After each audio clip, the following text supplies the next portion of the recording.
Soliloquios de un metafísico. Filosofía en las ondas hertzianas. Si piensas que la filosofía es cosa del pasado, que ya no tiene nada que decir, o crees que es aburrida, detente y escucha, porque ya estamos por comenzar a filosofar. Súbele a tu radio y déjate llevar. Soliloquios de un metafísico.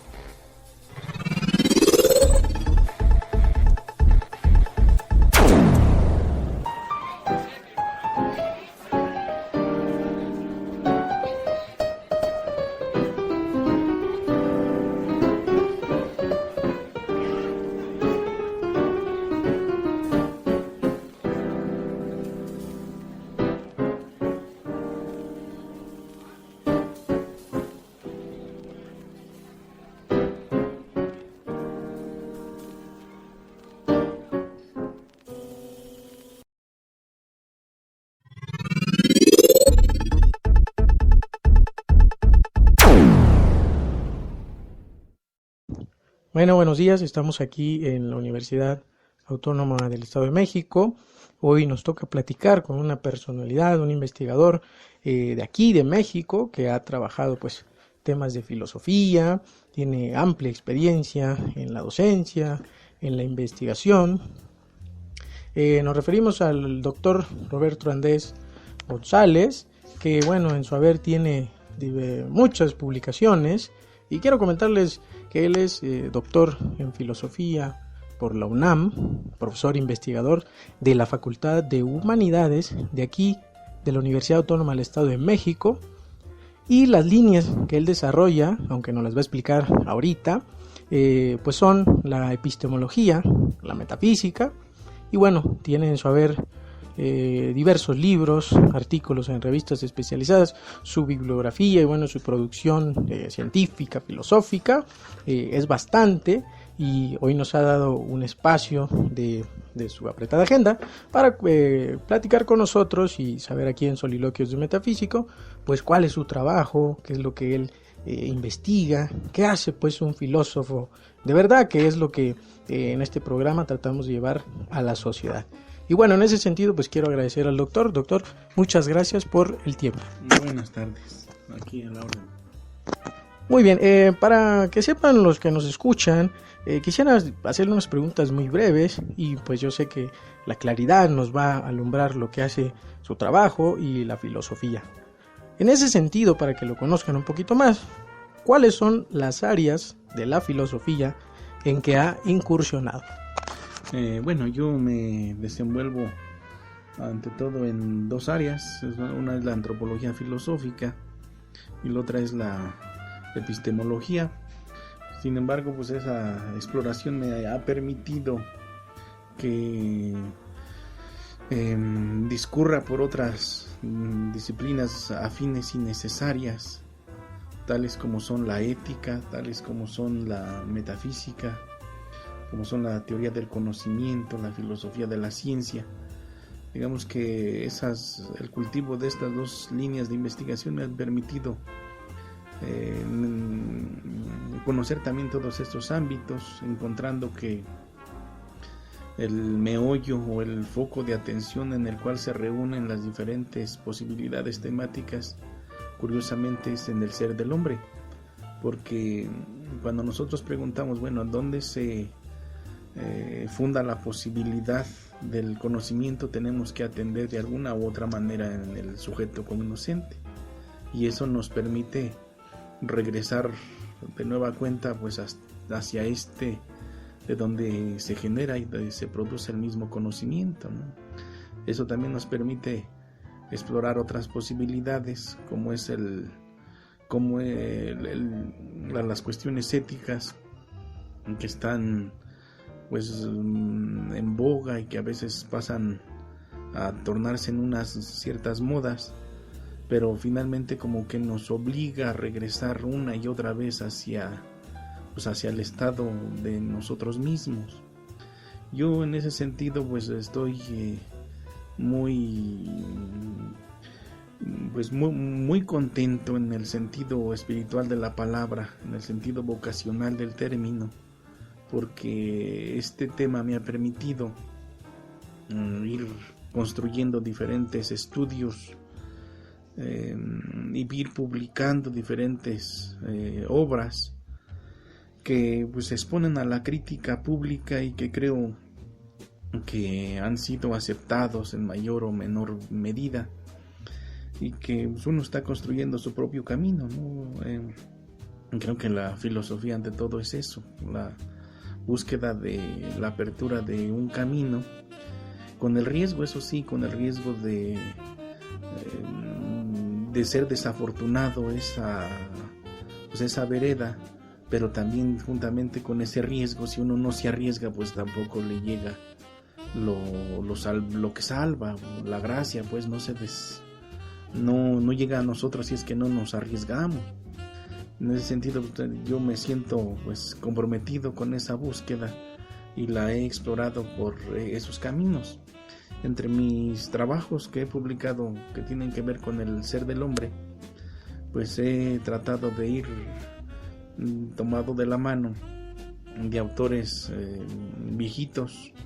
Uno de mis últimos libros, más bien el último libro que acabo de publicar, se llama La emergencia del hombre, es algo así como el nacimiento del hombre en medio del clamor del ser, en Anaximandro, Heráclito y Parménides, y ahí trato de ubicar el nacimiento filosófico del hombre, y creo que pues ahí me estoy arriesgando, estoy jugando con fuego para tratar de decir algo que evidentemente los autores antiguos no dijeron y que tal vez muchos autores contemporáneos también desaprobarían.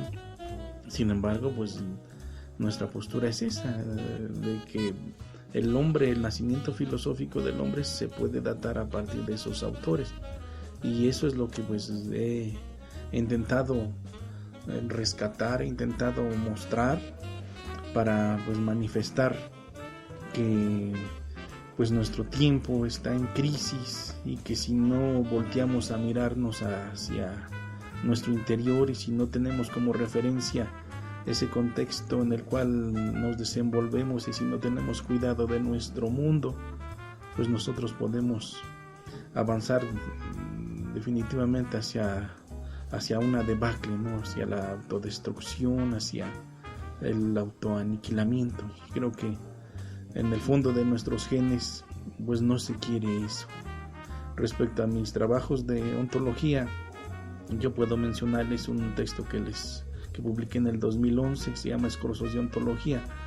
Se hace un trabajo sobre Heidegger, sobre Gilles Deleuze y sobre Eduardo Nicole, donde pues trato de poner en sintonía esas ontologías, y trato también de hacer ver que como en ningún otro tiempo la tematización del ser está tan apremiante, aunque curiosamente pareciera que estar en desuso o fuera de tiempo. Sin embargo, pues nos atrevemos a hacer ese tipo de llamados para que reaccione la humanidad y para que despierte. Claro. Muy interesante todo lo que nos cuenta. Aquí, si pudieran ver, el cubículo del doctor tiene numerosos libros, una biblioteca muy interesante, pero bueno, les comento brevemente. Para los que nos escuchan, doctor, ¿dónde pueden conseguir sus libros? Además, hay algunos artículos que he visto ahí en Reflexiones Marginales, en páginas de España, pero por ejemplo estos libros, el último o los más accesibles, para que los que le interesan, que estoy seguro que los que nos escuchan les interesa, ¿en dónde los podríamos conseguir para que lo lean pues directamente? Sí, la fortuna que tienen mis últimos libros es que están publicados en unas editoriales que sí distribuyen en las librerías Gandhi, en las librerías del Sótano. Pues ahí se pueden conseguir. Si no los tienen a la vista, ahí los podrían solicitar. Mi nombre como autor es Roberto Andrés González. Mis artículos los pueden bajar de las diferentes páginas dándole así también ese nombre, Roberto Andrés González, y ahí aparecerán en diferentes publicaciones en diferentes revistas con diferentes tópicos. Y la fortuna de esto es que todas las revistas en las que se han publicado mis últimos trabajos, estamos hablando de los últimos 10 años, pues todas están en la red, están indizadas y se pueden bajar con toda facilidad o se pueden consultar. Hay otra literatura que está publicada por la Universidad del Estado de México y prácticamente esas solo se distribuyen en las librerías de la misma universidad, pero al final yo daré mi contacto. Si a alguien le interesa y necesita un texto, yo con todo gusto se lo obsequio, se lo hago llegar, porque sé que este trabajo está bien cuidado, bien tratado, y para eso uno produce, para eso uno escribe, para que se conozca el pensamiento de uno. Claro, la verdad es importante también acercarse directamente al actor, y bueno, qué más ahora que tenemos la oportunidad de charlar y bueno, conocer su trabajo. Ha dicho dos cosas bien importantes, la parte de la divulgación, el rigor, y la filosofía pues no es ocurrencias, ¿no? Es un trabajo metódico. Yo siempre he recalcado en el programa que la filosofía no tiene nada que ver con consumir sustancias alucinógenas, con vestirse de cierta forma, hablar de tal forma, ni anarquista ni revolucionario, ¿no? Aún así los anarquistas como Bakunin y todos los demás, Kropotkin, tienen un fundamento teórico, ¿no? La filosofía es teoría, y bueno, realmente el trabajo del doctor González es bastante extenso, y en ese sentido, para ligarlo, ¿no?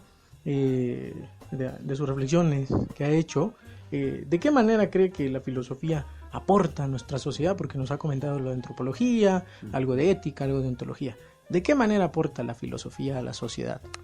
Claro, la filosofía tiene un papel pues preponderante en nuestra sociedad, y yo siempre la he visto como la vigía de la misma comunidad, en el entendido de que pues esta exige un ejercicio de estado de alerta permanente, atendiendo a los problemas sociales que se ciernen en nuestro contexto, dando algún tipo de propuesta o de guía a los mismos dirigentes, a las mismas sociedades, ya para su atención, ya para su comportamiento.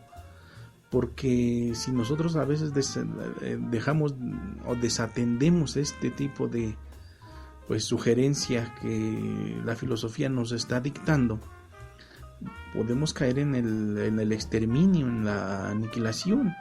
¿Qué queremos decir con esto? Que pues la filosofía siempre va a proponer una salida mesurada, una salida humanamente asequible, conveniente para el ser humano, para los diferentes problemas, porque generalmente no sé, la técnica misma, la política misma y otro tipo de manifestaciones sociales a veces actúan solamente por su propio ímpetu, por su propia inercia, pero si carecen de la conducción de una reflexión filosófica, pues nos pueden llevar hacia la enajenación, hacia la explotación, hacia caminos sesgados que no se desean ni se esperan. Simplemente pensemos en lo que sucede en las economías. La filosofía desde luego siempre ha reprobado la corrupción, porque pues ese no es de ninguna manera ninguna pauta, no es un ejemplo, no es una norma que tendría que establecerse como regla de conducta.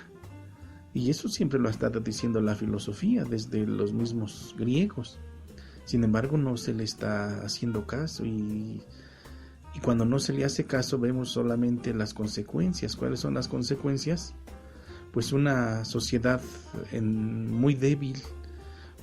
Yo me recuerdo el temblor del 85. ¿A qué se debió eso? A la corrupción. ¿A qué se debe pues la salida de los capos de la droga de las cárceles? Pues a la corrupción. ¿A qué se debe a las democracias débiles en nuestra sociedad? Pues a la corrupción.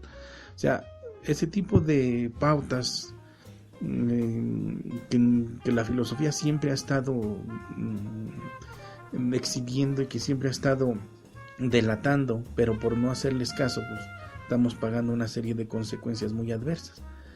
Yo creo que la filosofía sí debería estar involucrada desde la escuela primaria, desde la secundaria, preparatoria y en todas las carreras profesionales, impartiendo materias sobre ética, sobre bioética, sobre derechos humanos, sobre antropología filosófica, a fin de que nosotros podamos tener una conciencia más acertada de lo que es el ser humano y de lo que es existir en un mundo compartido. Sí, excelente. Realmente la filosofía nos da toda la pauta para que nos dice, ¿no? Creo que ella sí nos ayuda y bien lo ha comentado aquí el doctor. Creo que si quieren acercarse más a su pensamiento, pues ahí están todos sus artículos.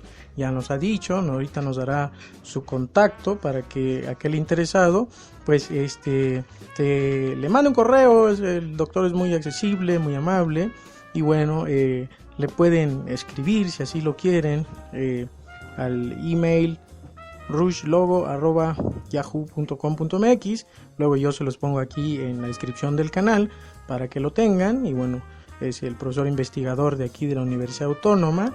Y bueno, ya para irnos y dejarlo reflexionar aquí al doctor, después de todo esto que nos ha comentado de pues la muerte del sujeto, las consecuencias de no pensar sobre la técnica, sobre la ética, sobre la filosofía, sobre la historia, ¿usted cree que hay una vigencia de la filosofía, aunque ya nos ha contestado de esta forma, pero así, ¿usted cree que todavía la filosofía, que ya nos ha dicho que está en los niveles, que es necesaria? Pero bueno, la pregunta es evidente para que nuestros radioescuchas pues sepan en voz del que sabe si la filosofía es vigente o no.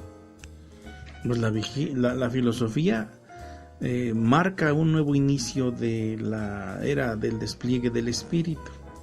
Digamos que lo que caracteriza esta forma o esta etapa que comienza con la filosofía, pues se caracteriza entre otras razones, entre otras características, porque finalmente pone al hombre frente a sí mismo. Nunca antes el hombre había sido un problema para sí. Y aun cuando muchos eslogan, muchos ministros de la posmodernidad, venidos incluso de las páginas de la filosofía, proclamen la muerte del sujeto, ellos saben que esa es una metáfora. O sea, es como la muerte que Bataille nos menciona en sus textos. Es una muerte metafórica solamente. Igualmente esa es una superación del sujeto, pero es metafórica. El problema está latente y es real. No lo podemos ocultar con discursos bonitos ni con palabras adornadas. Allí hay un ser humano que sufre, que se duele, que tiene esperanzas, que tiene anhelo, tiene proyecto y que lucha todos los días por salir hacia adelante. Y creo que la filosofía tiene todavía mucho que decir acerca de esto mismo, de su mundo en el cual se encuentra existiendo, en el cual se encuentra perviviendo. Y yo creo que pues es importante rescatar otras tradiciones o ver otras posibilidades filosóficas y rigurosas, muy serias, que vienen por un camino distinto al que nos ha trazado el camino central de la misma tradición, que está enarbolado por estos posmodernos, y que podemos voltear a ver otras alternativas muy serias, como es el caso de Zubiri, como es el caso de Nicole, como es el mismo caso también de Heidegger. O sea, nos sugieren otro tipo de propuesta que nos obliga a nosotros como estudiosos a trabajar más en la educación y a difundir este tipo de conclusiones. Y que son muy contemporáneos, ¿no? Que es lo más importante, ¿no? Parece que no hay. Bueno, pues realmente le queremos agradecer al doctor Roberto Andrés González Hinojosa pues su tiempo y que nos haya alumbrado el camino de la filosofía con sus amables respuestas. Doctor, muchas gracias y bueno, estamos en contacto. De nada, aquí para servirles.